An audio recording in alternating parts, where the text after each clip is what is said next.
जबकि गांधी जी ने कहा था कि इस कांग्रेस को आजादी के बाद समाप्त कर देने की जरूरत है, हिंदुओं की रक्षा हो सके, हिंदुओं की आवाज उठ सके। तो ये उद्देश्य नहीं है कि अरुण शंकर प्रसाद को चुनाव जिता देना है, इतना भर से राष्ट्र का निर्माण नहीं होता है। सक्रिय कार्यकर्ता सम्मेलन, कार्यकर्ताओं की सक्रिय भागीदारी पर किया गया विचार विमर्श। बासुपट्टी के कटैया पंचायत के मिथिला विवाह भवन में भारतीय जनता पार्टी के तत्वाधान में सक्रिय कार्यकर्ता सम्मेलन का आयोजन किया गया, जिसमें खजौली मंडल के वरिष्ठ पदाधिकारियों एवं बड़ी संख्या में कार्यकर्ताओं ने भाग लिया। कार्यक्रम में विधायक अरुण शंकर प्रसाद ने अपनी बातों को रखा, जिन्होंने अपने उद्घोष में संगठन की मजबूती एवं कार्यकर्ताओं की भूमिका पर विस्तार से प्रकाश डाला। अभी वाइस चांसलर थे और ये खुद वाइस चांसलर होकर अपने पिता से चार्ज ग्रहण किए थे।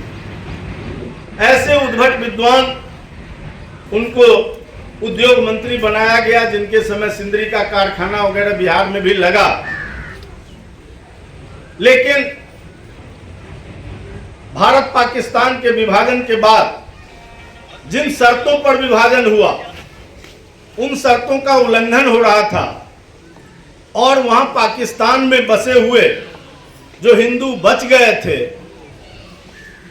उनके साथ बर्बरतापूर्ण व्यवहार हो रहा था, उनके साथ जो अत्याचार हो रहे थे, उसको लेकर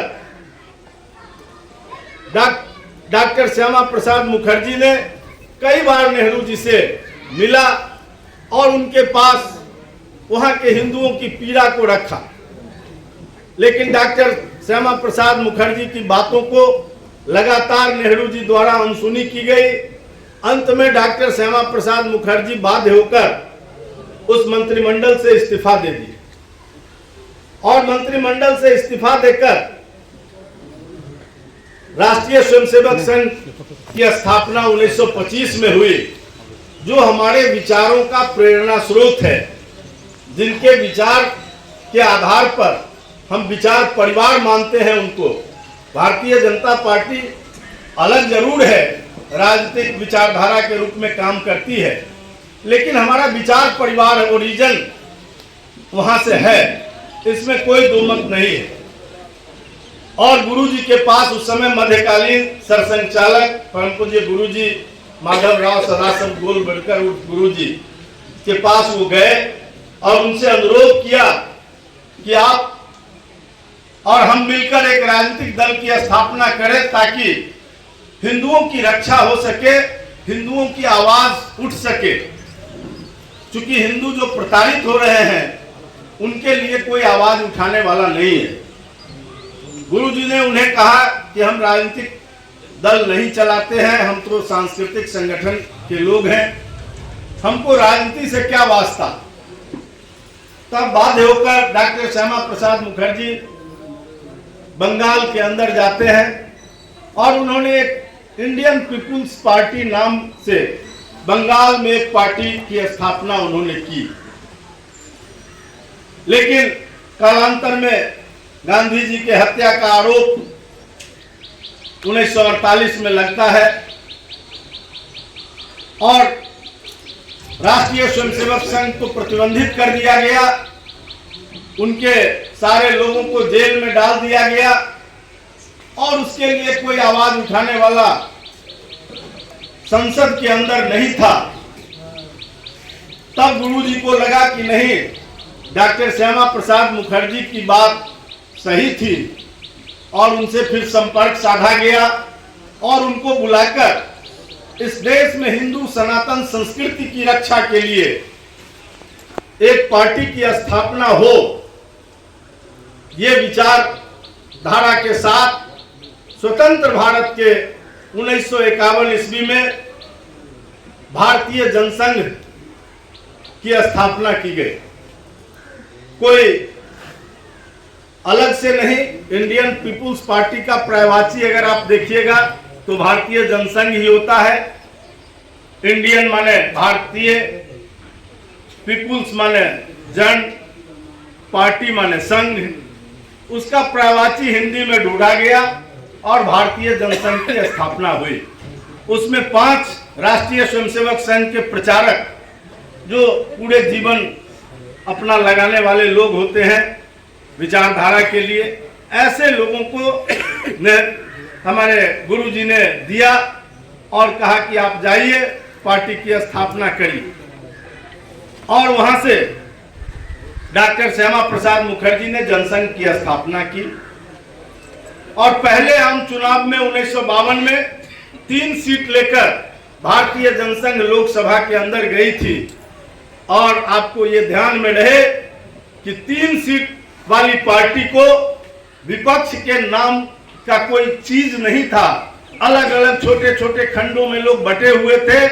जितने आजादी के लड़ाई के लोग थे, नेता थे, वो सब के सब कांग्रेस में पड़े हुए थे और सत्ता के सुख में लगे हुए थे।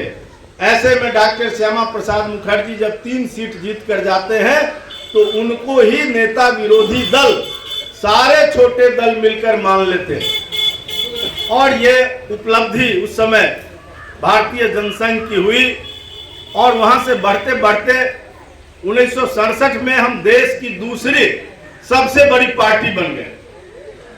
काफी तेज गति से विस्तार हुआ।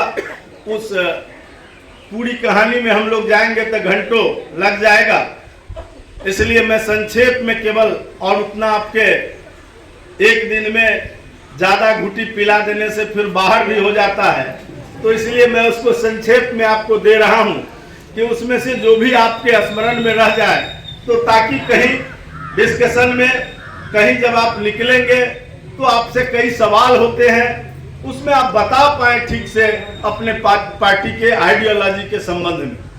ये सम्मेलन करने का मुख्य रूप से ये उद्देश्य होता है। केवल ये उद्देश्य नहीं है कि अरुण शंकर प्रसाद को चुनाव जिता देना है, इतना भर से राष्ट्र का निर्माण नहीं होता है।